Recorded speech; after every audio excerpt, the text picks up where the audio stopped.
Well, hello everybody, and hello, Chad. How was your Christmas, Chad? Not quite over. You still have some things yet to do, dude. Well, yeah. I mean, we the big family Christmas got delayed because we had one of the grandkids ended up with COVID. So we're gonna wait and try and get that done this weekend. But otherwise, Christmas was good. Yeah, well, you get to spread out the love then. You know, when everybody else is having the blues of it being over, and they've seen their family, and they, that big up, and now they have kind of a down. You just get to do it all again. And I get to make use of all of those after Christmas sales for the grab bag gift. Yeah. But buying Christmas got a whole lot easier. It's easier on the budget. Well, anyway, did you did you have a good time with family otherwise? I mean, surely I know I watched you conclude the 20 We did. And my family, my nuclear family, my immediate family, we have an interesting Christmas tradition that, for one reason or another, we weren't able to do last year, and we weren't able to do the year before, and that is that on Christmas Day we actually go to our neighbor's house for brunch. Yes, and we just all kind of hang out. This one was even better than normal because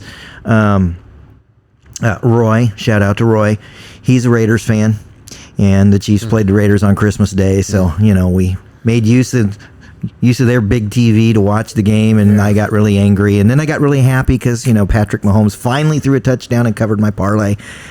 But it was a good Christmas. Yeah, that was.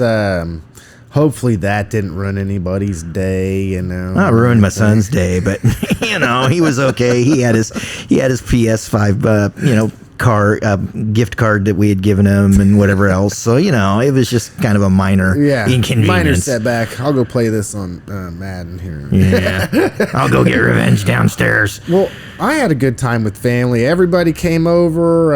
It was, like I said, when we talked before, that's the part that I enjoy the most. I get to be the host of that now going into the future. I hope. It seems like we're 2 years in the running, so hopefully we did a good job, and everybody will want to come back to our monstrosity of a house and enjoy the time and company with family.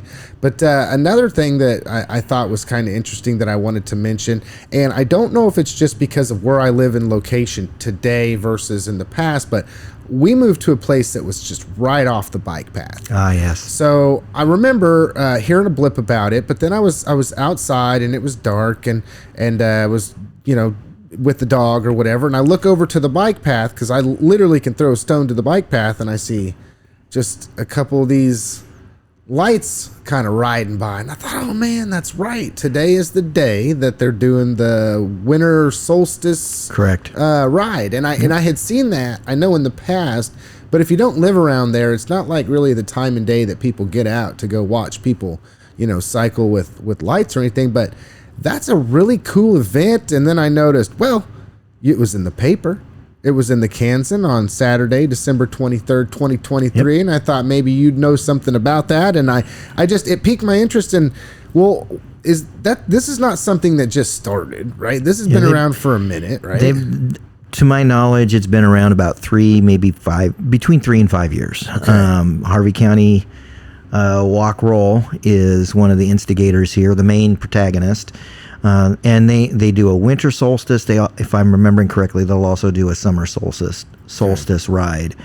And it's kind of cool. They hang out at Ash Street Park and help people get lights. I mean, sometimes it's just glow sticks on bikes so that they can be part of the festivities. Be a part of the longest night. Yeah. So there you go. That's cool. I didn't realize they did that during the summer too. So they do this during the summer. It must be what, midnight?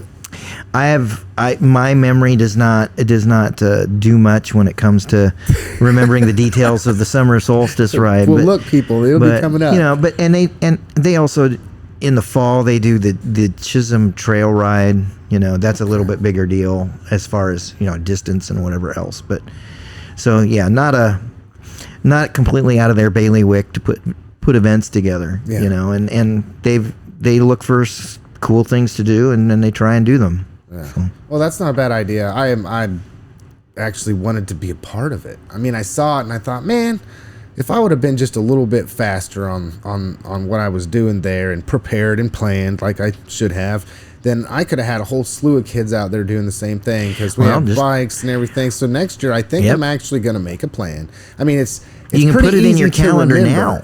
I mean, it's the shortest, it's the longest night of the year. It's always going to be December 21, December 22, right in there, because that's the solstice, and that's the longest night of the year. That's when the sun sets the earliest all year long. Yeah.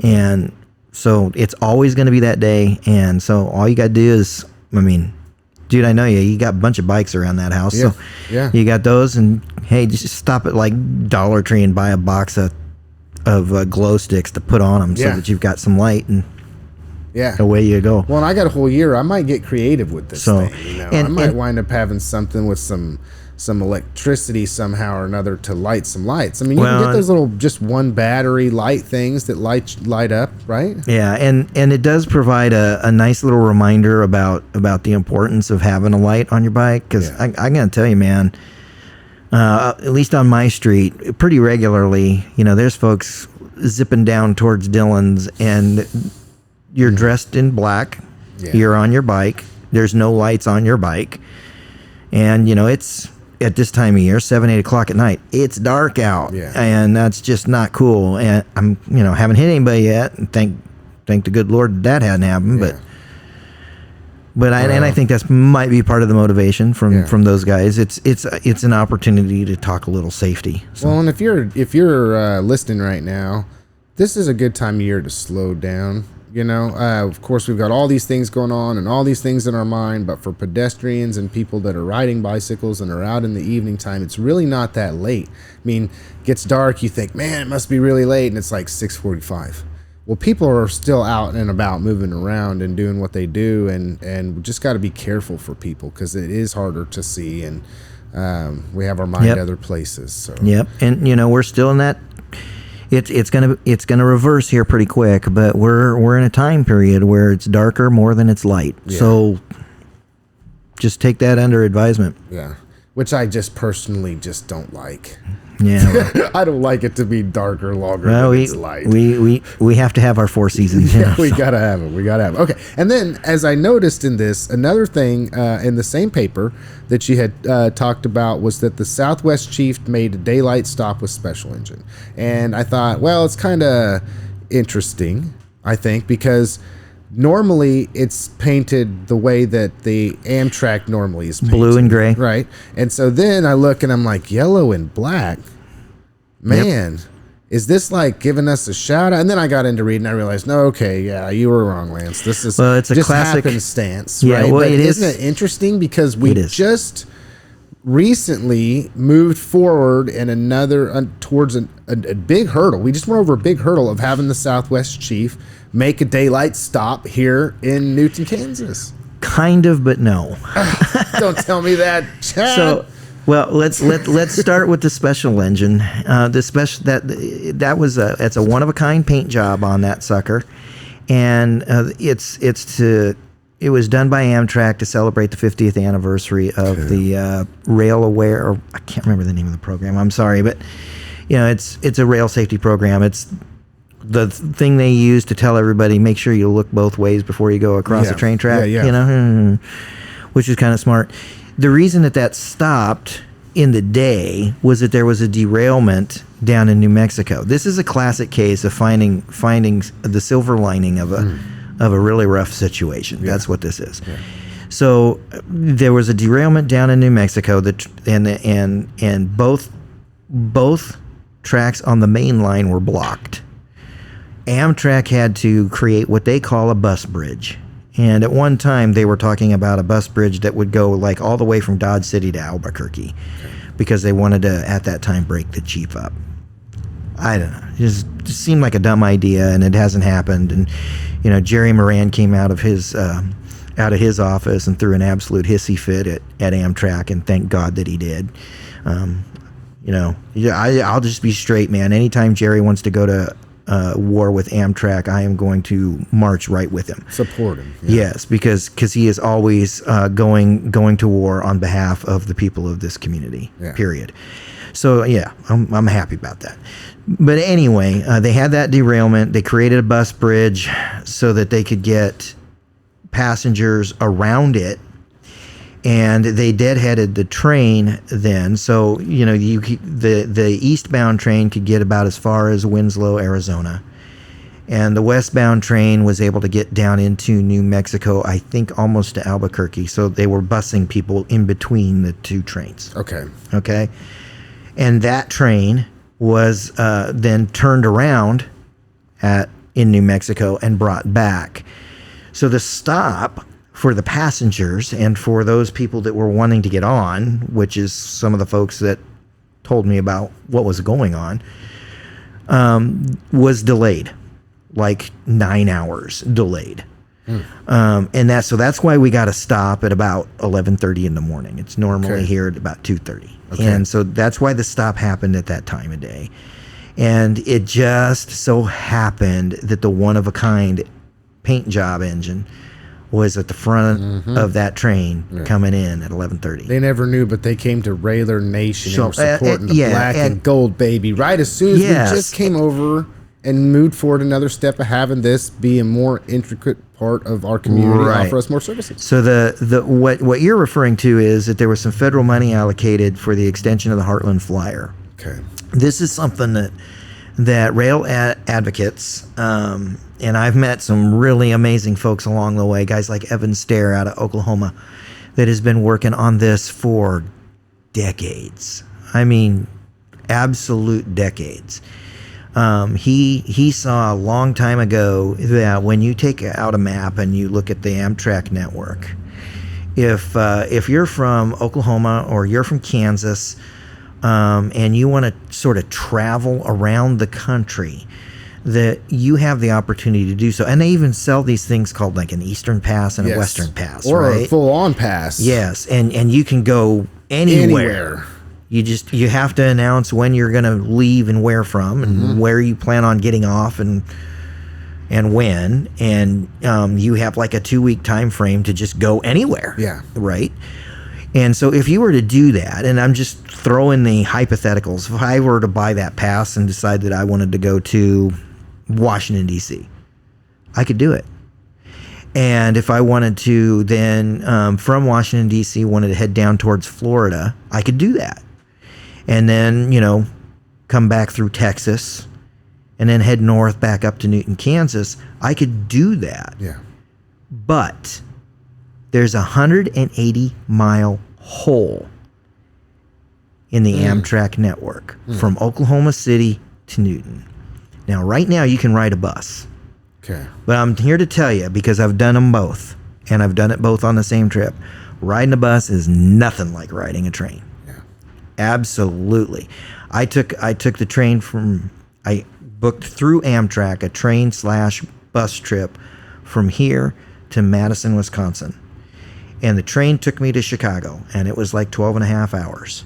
And then from Chicago to Madison, Wisconsin, was on a bus for only about 3 hours. I'm telling you, that 3-hour bus ride was 10 times longer than that ride on the train. Yeah, I've taken both buses and trains, and I prefer So there's a hole, and they've been trying to fill that hole by extending what's called the Heartland Flyer. It comes out of Texas up through into Oklahoma, and it stops at Oklahoma City. The goal is to extend that train out of Oklahoma City up into Wichita, which would restore rail service to Wichita. But they don't have currently. They haven't had it since 1979, I think. Yeah. Something like that, when the Texas Eagle went up in smoke. And then it would hit Newton, and the whole idea is that Newton would then be the connecting point for the north-south train and the east-west train. Okay. And also, when you take a look at that Amtrak map, what you're going to see is west of the Mississippi River, there are almost zero north-south routes. And there are zero connectors of north-south routes that connect east-west routes until you get to get all the way out to the coast in California. Yeah. So there's some big holes that can be filled here. Yeah. And it's interesting because then that makes us like one of the only places that are a pivot point for that. And, we would be. And I heard now this might just be a rumor, obviously, but the one that normally comes in at 2:30 in the morning or 3 o'clock in the morning that some may not be aware happens, but it does. This next one will not conflict with that, so it'll be the north-south, but maybe more of a daytime scenario. Well, it's all in what they finally decide to fund. Okay. Right? Okay. Because one of the options is to do a once a day, which is what we have. Yeah. And if they were to just come through Wichita and head to Newton once a day, then yeah, that would be specifically designed just to connect the chief. Okay. And so it's just a matter of what they decide to do. And the numbers that they've been getting on that bus route that I mentioned, that was created just a few years ago. And one of the reasons that was created was to evaluate traffic from Newton to Oklahoma City. Okay. Well, and then you even take, Chad, it's like, I'm seeing a vision here, right? If this goes through, let's say that this comes to fruition, I'm sure there's all kinds of things that can derail it, no pun intended. But let's say we see the day when this actually happens. We're going to have, we're going to be able to benefit from downtown shopping, downtown One would eating, think, but a lot of that downtown- is going to depend on when the train arrives. Okay. I mean, I'm just being honest, And it could man. be, at this point, we don't know You know, when I it could be. absolutely love those folks that are doing their business in our downtown, but how many of them are open at 2 o'clock in the morning? Yeah. Well, but I'm saying if this was a daytime deal. Right. If it's a daytime deal, then yes, we stand to have extra people in our downtown that we need to figure out how to lure into our business rather than just be, well, I'm getting off here and grabbing a rental car and driving to wherever. We really do need to be ready for that. We got time to plan that. You know, and you know, we've had people along the way that have seen that possibility and have dove in to get really, really involved. Yeah. Kelly McElroy, I mean, she worked like a dog on this project for years. I think the moment she took the city manager's spot, she started. She has worked so hard on this. Yeah. So I'm hopeful that our next city manager will see that same benefit and will jump in there and get on that too, because we really need, if that is to ever really truly become a reality, city managers, city commissioners, county administrators, all up and down that line, all the way from here to Oklahoma City, have to be involved and have to be advocating for it. Yeah. And all of us will be benefited by it. Yes, we will. All of us will be benefited by it. Yes, we will. Yes, we will. And you know, me personally, you know, pure selfishness, right? But when you talk pure selfishness, I've been saying for years, I'm within walking distance of Wrigley Field. I'm within walking distance of Los Angeles, California. I'm within walking distance of the Balloon Festival in Albuquerque, New Mexico, because I'm within walking distance of our train station. Yeah. And that Southwest Chief serves all of those places. We get the Heartland Flyer. Now I'm walking distance from the Oklahoma City Thunder. If I ever wanted to go to an NBA game, which I don't, but that's beside the point. But people do. Yeah. So I mean, it really is a big deal. Yeah. And are there some inconveniences you have to deal with when you're riding the train? Yeah, it takes longer. Compared to a plane and the inconvenience, Yeah, the only convenience of a takes plane long. is the time it takes to get you from point A to point B. That is all. Well, and here's the real deal, because I've traveled both, right? When I travel in an airplane, and yeah, that flight's like 2 hours, but yeah, okay. Can I please get out of this cage?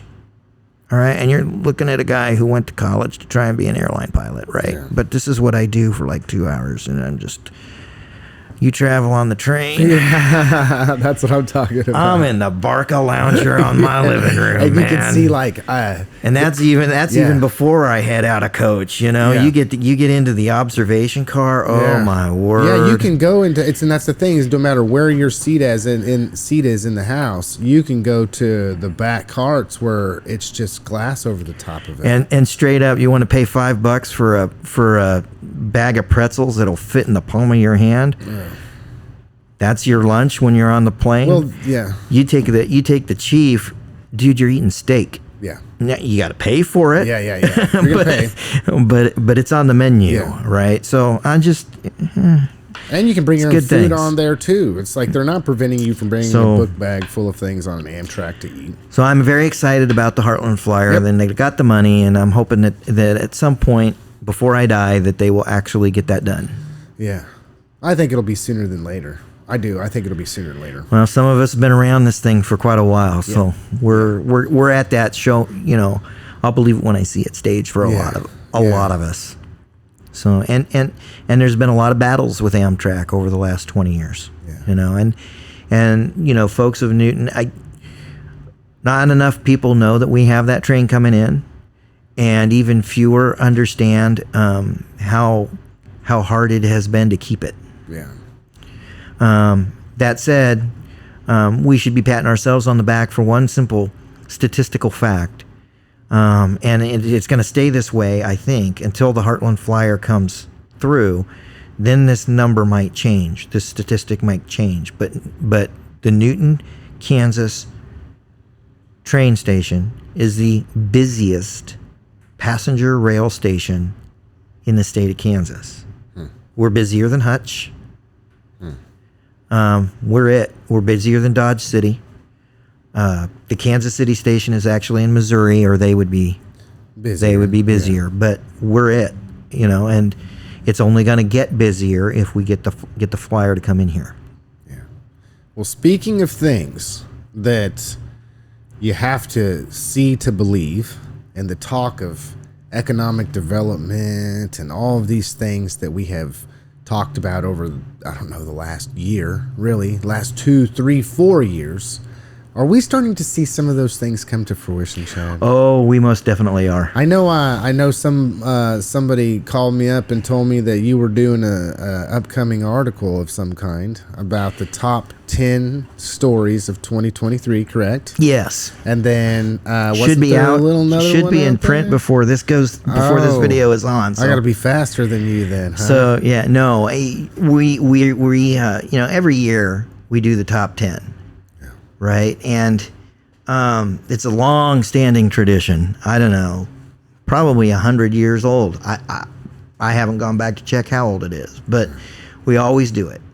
And this year there was just too many things to say, here's our 10 best and be done with it. I had to actually do some honorable mentions because there's just so much has happened in 2023, and so much of it is good that has happened in 2023. So just to give you an idea, I'll run you here's the honorable mentions. Throw it at me, Chad. Here's our honorable mentions, right? So these are things that did not make our top 10 list of the year. And out of the 15 stories that we're pointing at and saying we think this is some of the most important things to happen, there are only 3 on that list that I call Debbie Downers.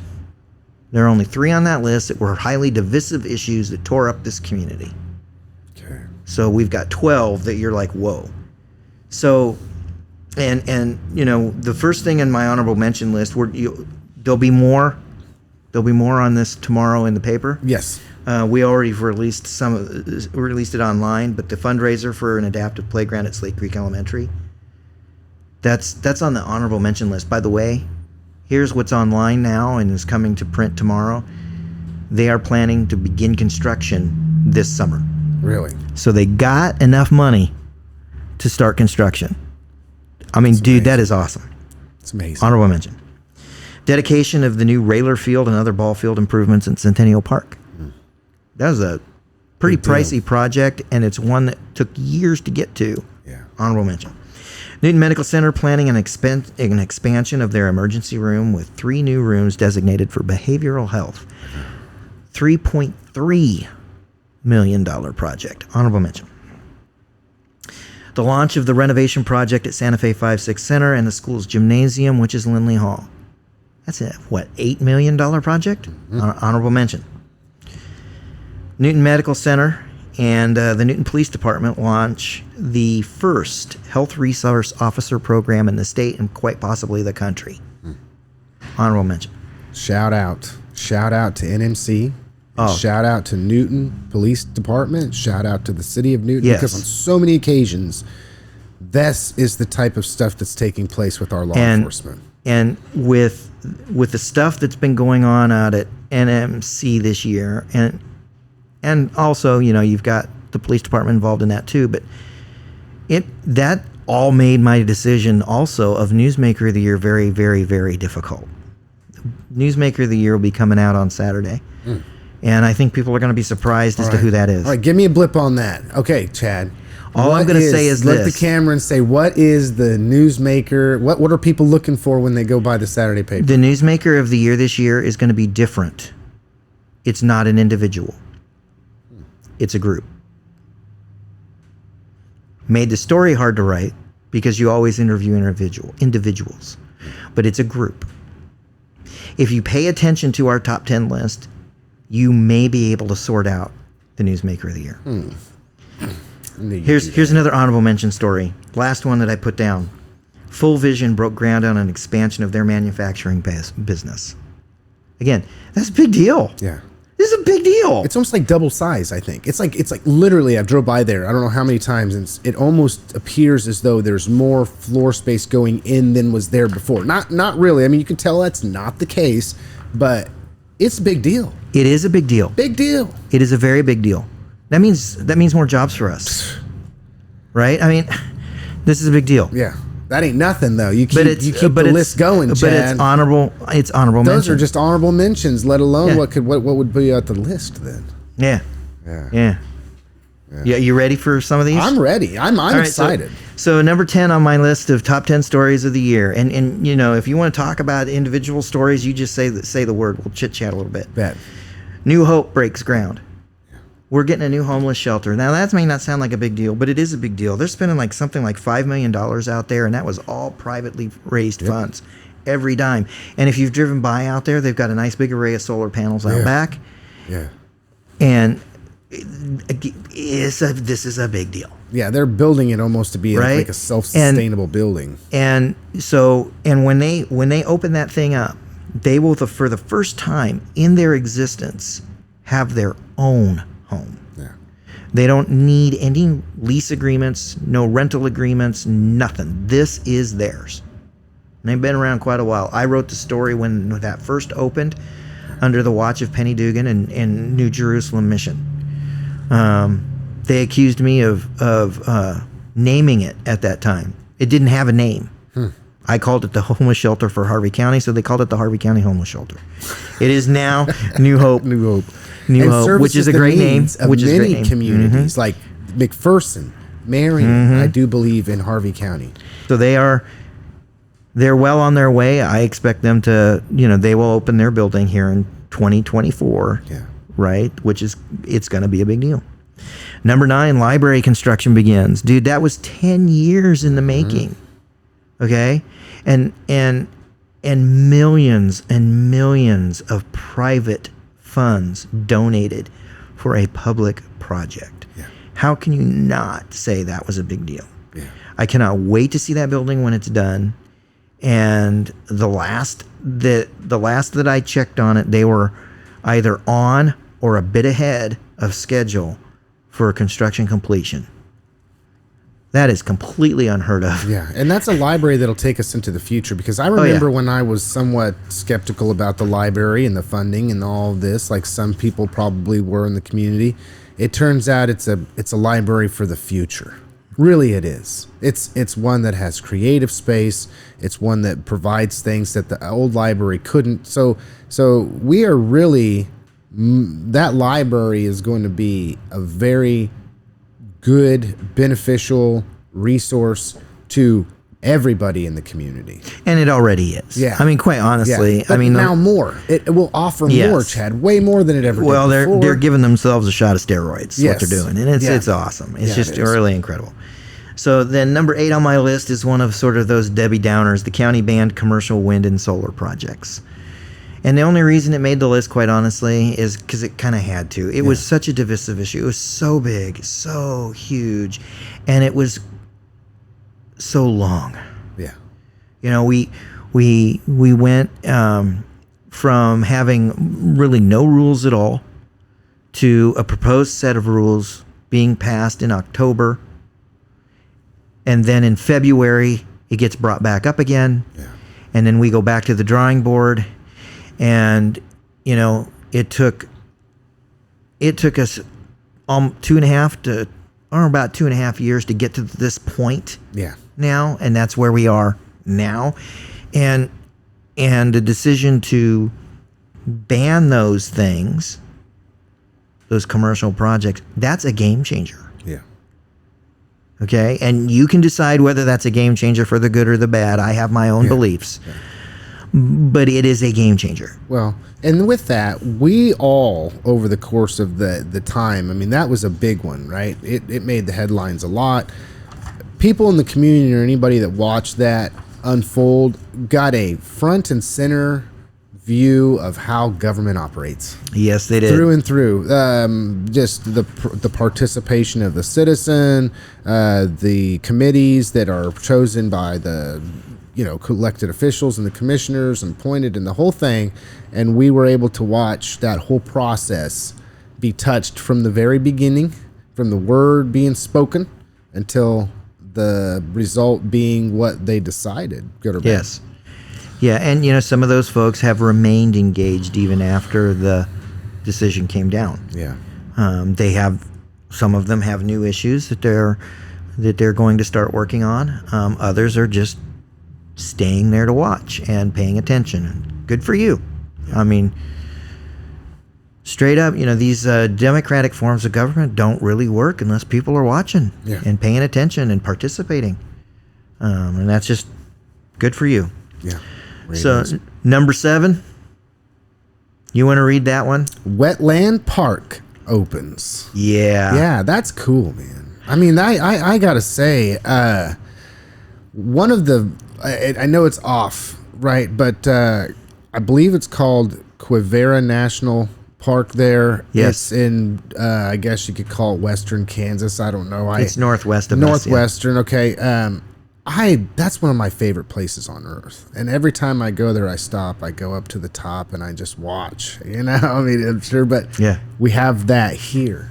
Yes, we have our own bite-size wetlands park right here in Newton. We have the fun size, right? Yes. So we have the fun size candy bar. But that fun size candy bar cost somewhere around $435,000. And here's the cool part. All that money, privately. It was all done privately. We've talked about this before here, it's just, so how you not just like look at this and go, boy, this was a huge deal. Because, Libby Albers deserves a ridiculous amount of credit. Not enough can be said about the work that she did to bring that park to fruition. But she's also the first one to say she didn't do it alone. And, when you look at the list of sponsors and you look at the list of groups that pitched in to help, rolled up their sleeves and did some work, it is huge. So there again, we've got a story that is just elevated just because this is a big deal. Yeah. I mean, whether you ever set foot in that park or not, as a member of our community, someone built that for you. And it's a big deal. And the city didn't have to do it. Yeah. Yeah. And it's just so, I think back to the forum that we hosted, and I wrote a question in that forum asking, if you're elected as a commissioner, what are you going to do to find, cultivate, and bring more projects like this to the table? Yeah. And the reason that is it's that public-private partnership, and the city and our community is going to benefit. And the city didn't have to belly up the money and didn't, I mean, it's just... Well, and that's the thing, too. So Like, when you're huge. dealing with government, I mean, a lot of people seem to think, well, the government needs to go and put this here or that here or whatever the case may be. And in many cases, like I'll tell you, Chad, I've got something that I have an idea on to make our biking paths nicer at different locations. And as soon as the holidays are over, I'm going to contact the health department, because they're the ones that do the walk roll Harvey County, right? And talk to them about how do we go about this and try to get some community partnerships when it comes to that. So it's not going up to a city meeting and saying, hey, we need to put these in at these locations because it would be so much better for everybody in the city, going, oh, here, let's just open up our endless checkbook that we have and write this check with all the zeros that you need, because that's what we want to do. And there's this mystical world where this takes place. You can get a lot more with going in prepared, having other individuals on board, wanting to be able to have, or at least try personally to raise funds and finances. And this is just that. Well, and in the economic condition that we are in our city right now, you're going to be much better off walking in there and saying, I would like to do this at these locations. Let's just, for the giggles, say we want to build 6 kiosks along the Sand Creek Trail. So if that's the goal, you're going to be much better off walking in and saying, we want to build 6 kiosks along the Sand Creek Trail, and I'm just using the model that was used for the Wetlands Park. The Evergy Green team is going to actually put together all the lumber for this, because they're going to recycle their power poles. And we want to have the Newton Community Mural Project put together artwork that goes on these, because if it's not painted, it'll get vandalized. If it is painted, the chances is greater that it won't be. And by the way, we've got this group over here, this foundation over here, that wants to pay for it all. You walk in with a plan like that, and our city commission is going to be much more amicable to saying yes. Yeah. Sure. As they should be. Yeah. Let's put our awesome city engineer on that, Miss Loomis, and she will help you make sure that we are getting all of our I's dotted and all of our T's crossed to be within all the requirements that we need, which she is a rock star in doing. Yes, absolutely. if we can launch a project on the Sand Creek Trail where the only thing that Suzanne has to do is make sure everything is up to code, we're doing her a huge favor, and we're doing our city a huge favor. Yeah. And she will do that, and she will do it well. And speaking of all this, Chad, I know I'm just throwing this out here, but I want to be on board with whoever is actively working to get a bike path from Heston to Newton. Yeah. Just got to say that now. It's something that continues to be discussed. The bugaboo is coming up with the funds. Yeah. And because it's not cheap. So. Well, it'll just take time. We just take time. So just takes time. Yep. Number 6 on my list. This one is going to go straight to your heart. The Railer Way amended. And we've discussed that ad nauseum. We've discussed it a lot, and it was that was a brutal thing for our school district to go through. And honestly, again, it's one of those things. It doesn't matter which side of the coin you're sitting on. Yeah. It was a brutal thing for this school district to go through, and it had a lot of fallout. Some of which I don't know that I've really ever discussed publicly very much. Yeah. I have said to prospective board members and current board members, I feel like that was a day that broke the Board of Education, just absolutely broke it. Yeah. And we need to figure out now how to get out our super glue and put it back together. That's going to require some pretty serious leadership by someone over the course of the next. And I'm not pointing at anyone when I say that. It's like whoever they pick. That's not a loaded.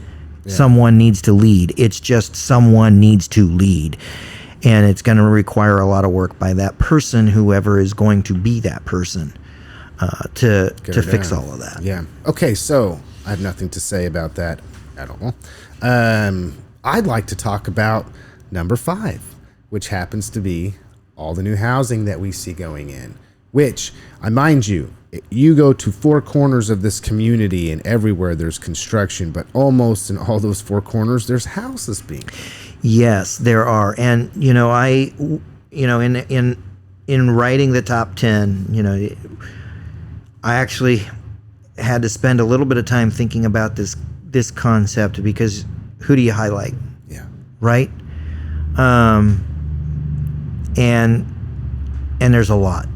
So you got Autumn Glen 3 that they did their ribbon cutting in October, and Ron Harder's moving forward, and he's got a couple of houses built, and he's going to go for more, and it's going to be a really great subdivision. It really is. There's going to be a lot of houses there that are like zero grade entry and designed for, quote, aging in place. I went through that one house and I was like, man, I wish this would have been around 10 years ago when my parents bought. Yeah. Because I would absolutely love to have them in something like that. So that's going on, and that's a project. He's been sitting on that for 10 years or more. Was wanting to run that thing out during the initial announcements of the Kansas Logistics Park about 12 years ago. Everything kind of cratered in that logistics park. Well, now we're back and talking about the logistics park again, and stuff actually moving. So he's like, time is now. Good for you, Ron. And that's just one of those things that leads to the new housing listing. You've got Fox Ridge, and I know there are folks that are very frustrated over this Fox Ridge division that's coming in, and I get it, and I understand it. I mean, the truth of the matter is, there's some hard truths that have to be spoken aloud. And one of those hard truths is this: Fox Ridge was not going to stay a golf course forever. No. Especially after it closed down. It's not going to stay where there's no houses there. I mean, you're not just going to have houses around a golf course and this just be your green space. And that golf course went through a lot of struggle for a lot of years. Yeah. And you're going to get to that point where it's just not going to be a golf course anymore. So what are your options? Well, it'd be a really, really nice place for a housing development to go in. And somebody from Wichita this is not his first go-around. He knows what the heck he's doing when it comes to developing homes. Yeah. He took one look at that and went, oh, my goodness. I can sell every house here. Man. I can build houses and people will want to be here. It's like some roads. Yes. Dillon's is right here. There's all kinds of amenities right here. I mean, we cannot have a better place right now that's already pre-designed. And for the most part, I would say, and I know there was some complications there, but is designed to be able to already have a lot of the utilities. Right. There. And the other thing he did was he looked at our market and he's like, so what do they need here? And the answer came back, everything. So he's like, okay, I'm going to build everything. There you go. I'm just going to build it all. And speaking of that, we have jobs on the way. Yes, we do. I mean, houses, we need houses so people will move here, but we need jobs so people will buy the houses and move here. All of those, I'm telling you. And so you're trying to steer me, and I know where you're steering me to. All of those housing developments are a big reason that number 4 on our list is happening. Yeah. It's not the houses that are already built. It's the ones that are on the way that got this one. And that's Hillsborough Industries. And it's number 4 on the list. I struggled. I wanted to, it's like, dude, it belongs at number 1. I mean, it's really that big of a deal. But because you're kind of biased. Well, I am, because that one for sure. I am. I absolutely love Hillsborough Industries. I have loved Hillsborough Industries for a very long time, and Hillsborough has loved Hillsborough Industries for a very long time, and there's a reason for that. They are great people, and it is a great company, and they're talking about putting 50 people to work out there, and they're not paying minimum wage. They're paying real money. So, number 4, Hillsborough Industries coming. I can't wait for that. I'll have to throw something out there to you. I've already made contact with Hillsborough Industries and have plans on, after the first of the year, very shortly after the first of the year, having somebody come on from Hillsborough Industries just to talk about their history, who they are, their vision for the future, why they picked Newton, and just, it's going to be a good one. Oh, that's going to be looking forward for that. Yeah, that'll be Harvey County Talk. That'll be a spectacular conversation and you know what? to hear. I will echo what Chad said. Having talked to the individual, literally got back to me before Christmas, like the day before Christmas. That kind of hospitality, right? And then not only that, but was gracious and cordial with me, and was just elated to have an opportunity to come on and be able to promote Hillsborough Industries. And what you're saying is true. I cold called these people, right? Yeah. And they were gracious and kind to me. They weren't and like, studious. you got a podcast and it's got how many listeners? Yeah, no, they wanted to know. They wanted to know. They're like, well, what are you on? I was like, really, honestly, this is right up our alley, and this is what we want to do ultimately with this program, is to help and build and promote our community, and you are a number one player in it now. So, Yep. So, okay, what do we got here? Oh, I got to say number 3 is one that I just really don't want to talk about, Chad.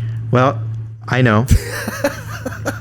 It's not one that I want to talk about either. It's like the biggest, I guess you could say it's the biggest Debbie Downer of the year. Next to the Railway Way Amendment. Yeah. And number 3 is the shuttering of Walton Elementary. Yeah. It's straight up, for the first time in well over 100 years, there is not a school operating in Walton now. Yeah. And there's so much hurt, as there should be, when a school closes. Yeah. One of the things I have not discussed or written is that there's also a lot of hurt on the north side of our community right now, because they feel like they lost their elementary school. And I'm not talking about Walton. Yeah. There's people who feel like they lost their elementary school, and it's no longer Northridge, it's Walton South. Because all the administration, all the teachers, everybody from Walton moved in. Well, and see, that is why I say I don't want to talk about it, is because it's not like I could say I believe that the right decision was made. Others can say they don't believe the right decision was made. But there's no consensus still to this day being drawn. Well, I mean, maybe it's just going to take some time. At the end of the day, the board, and I'm going to speak for the 4 members who voted in favor of this, though I have not spoken to all of them. Understand. But they had to make a decision based on the numbers, based on the data, and based on the financial health of our school district. And there's nothing you can do about it. I mean, from an enrollment-only perspective, it's very real that they could have actually axed 2 elementaries. Yeah. And hopefully not in the future. And if trends do not change, we're going to be right back at this. And I'm going to be straight. It's going to be Northridge. It's going to go away. Well, and I want to say this, Chad. Open enrollment is coming up. And although complex, we very well could see we're kind of on some shaky ground because of some of this stuff. We didn't come together as a community on some of these things. When the Railway was amended, it left a schism. Still there. People still upset about that. Drew a line in the sand. I know it. I talked to people that I was on the opposite side of that, and you're not changing my mind, and I'm not changing their mind. Same thing goes with Walton being shut down, right? On the cusp of that, we're not providing the kind of unity and pro-Newton schools and Railer Nation and the what we need as a community to be able to attract people who now have an opportunity to go different places. Because truth be told, there are people in Wichita that would love to be able to have their children in Newton public schools. I'm sure there are. I know them. The one thing I'm going to say on Walton now is this. When a school closes, there is a wound that is opened that quite possibly will never, ever heal. It will not. It just will not. And I can speak from experience on that. I attended public school for the first 8 years of my educational career, and it was in a consolidated school district. And when I was in elementary school, I started to clue in on some of the angers. They closed the school in Kelowna. They built a high school in Wellman. And Bart Yachty, God rest your soul, Bart, he never told anybody to go to Wellman. He would never tell anybody to go to the Semler's hardware store to get what he didn't have in his store. He would say, you can go down to hell. Yeah, because when they remove a school, but see, when I was growing up in elementary and it school, runs we even moved deeper. because of it. And it runs even deeper. So when I was in elementary school, they closed an elementary in that district. I mean, the parallels between that little town, it was called Westchester, and the school in Westchester and Walton are uncanny. It was a wide spot on the road. The school was older than the hills, and declining enrollment just finally caught up to them. Yeah. So they closed that school. And the students were bused to Wellman. And every one of us in our school knew exactly who all the Westchester kids were. Yeah. And the hurt. So now we're talking. Yeah, generational. Yes, we're talking now. Let's see, I'm 45 years ago. The hurt of the closure of that school has never ever gone away. Yeah. Well, I'll say this: out in Western Kansas, where I'm from, we moved here because of school consolidation. We were either going to have to go from the school in our town was being closed, and so I think it was at the time, if you were a high schooler, you were going to drive 15, 20 miles to the west, and if you were in elementary school, you're going to drive 15 or 20 miles to the east. Now, when you have kids were in high school and elementary school, well, I mean, what do you do? Yeah. Right. So there is that. There's always that element. But moving on from something that was negative, that we seem to not be able to get through as a community at this point, honestly, we moved to what I think is very, very neat, Chad. Dude, I'm going to tell you, Chris Toohey, there's one time in your life that you brought your local newspaper editor to tears, and this is it. I still tear up when I talk about this. That's how cool this is. The biggest tournament yet is my headline, is my header. The biggest tournament yet. And here in 2024, and I just read the dates, it's early July. Sand Creek Station is going to host the U.S. Adaptive Open Golf Championships. Folks, this is a national championship. This is a USGA national championship.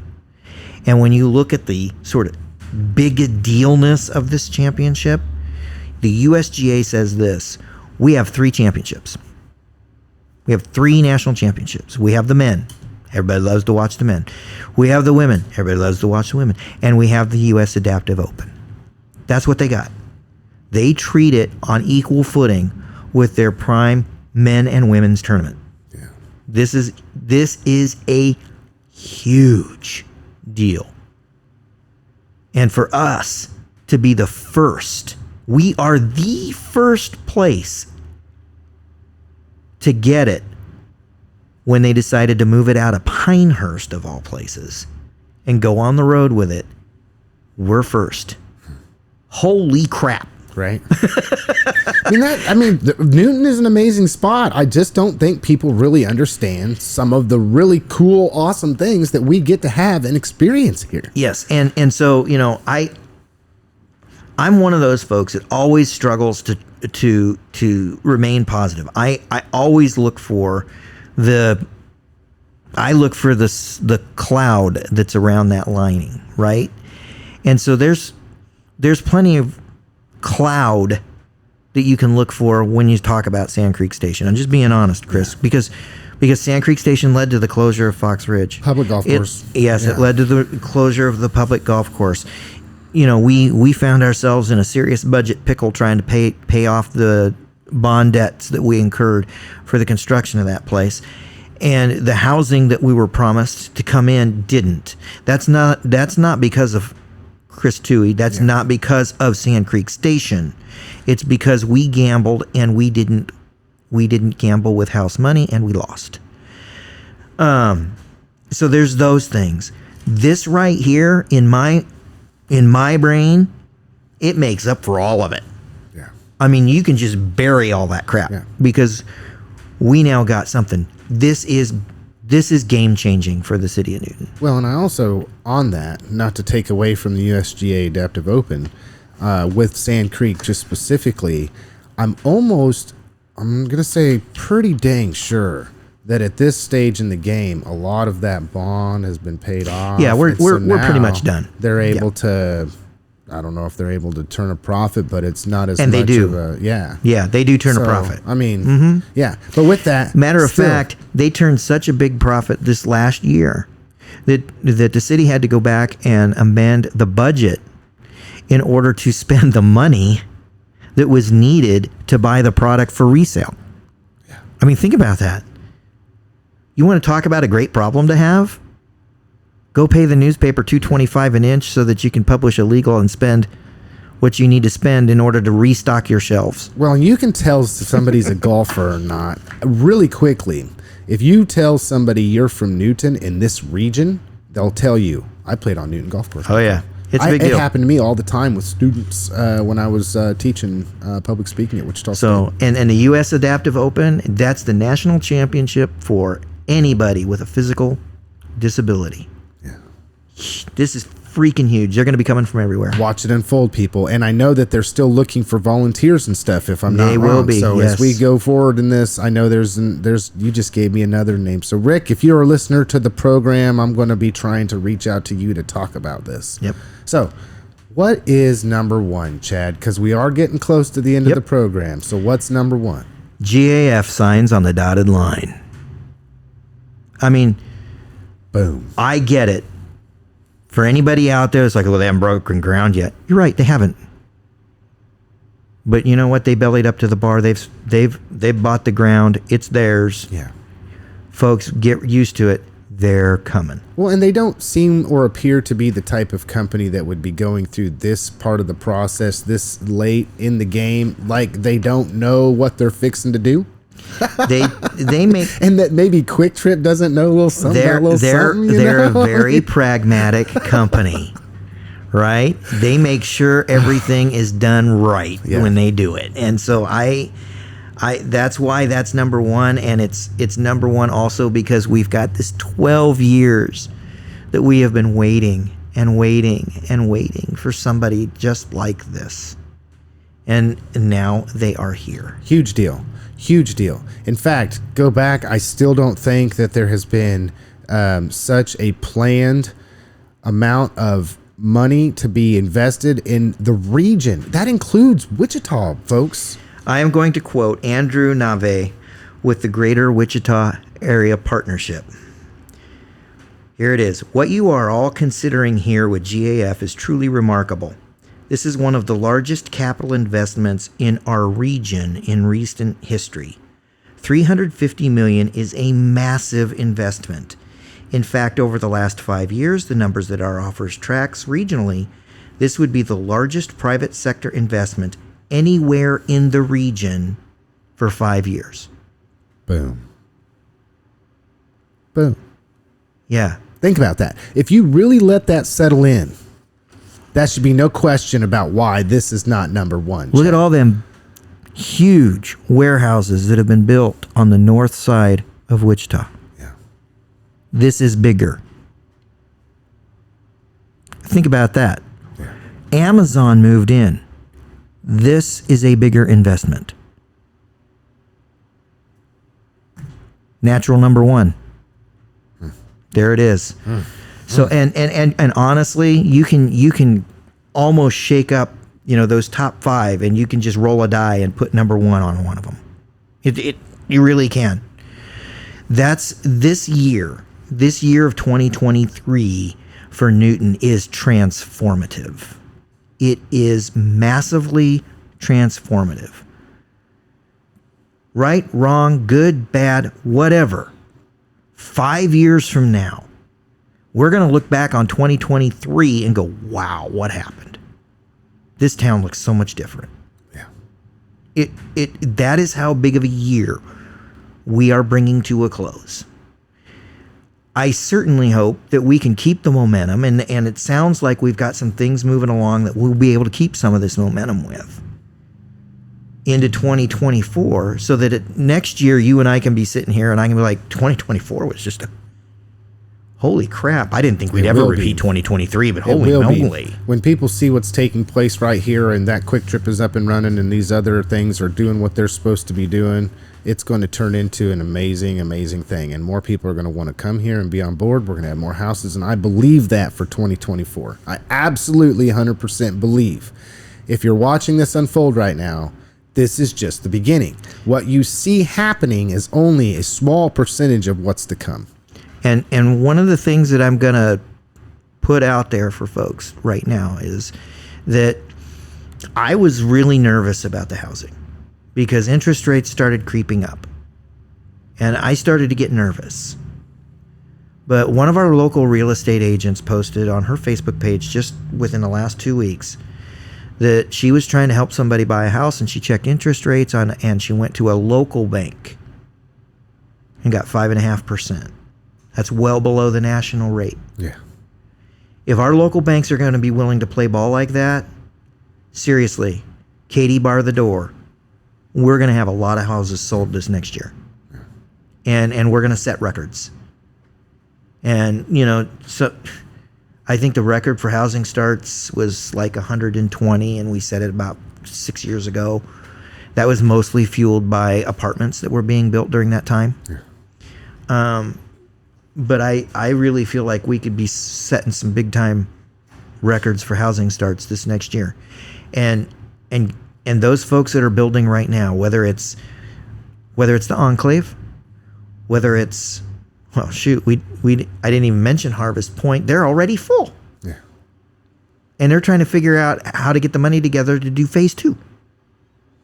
And, you know, our city looked at them and went, from a tax perspective and where we're at, we don't feel like we can invest in something like this right now. Yeah. So you're going to have to go somewhere else. That's fine. Or give it a little bit of time.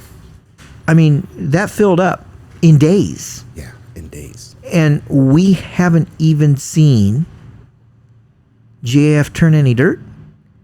We haven't seen Hillsborough get started yet. And they are very aggressive on their timeline, folks. Hillsborough is going to be up and running before you blink an eye. Yeah. And then we're going to have banks playing ball with low interest rates. We're going to see housing going crazy. Yep. As soon as houses start to be sold, then more houses will be built. And they will be on the tax rolls. And to John Q. taxpayer, I want to say this to you. I want you to hear me. That is what will reduce your mill levy. Mm-hmm. That right there. And that's all by design. That's what's going to reduce it. You want your mill levy to go down, you need somebody to build on that empty lot next to you, and you need them to put a house on it. Period. And that's what's going to help you. That's truth. That's truth. All right. There you have it, folks. Oh, wait. Chad, you got the last story. What do you got for us, Chad? You get the last word. After all of that? Yes. Bring on 2024. All right. Bring it on. I'm hyped. I'm ready. And I truly believe that we're going to have a great 2024. And feel free to email me your thoughts after the Newsmaker of the Year comes out, because I would love to hear them. We have not done a Newsmaker of the Year for a couple years. The reason was there was nobody rising to the top. The cream always rises, but the cream wasn't rising. Awesome. It was just sitting there. And this year, I woke up one December morning and went, dude, we got a Newsmaker. This is it. And it is different. Well, I'm looking forward to it, Chad. All right.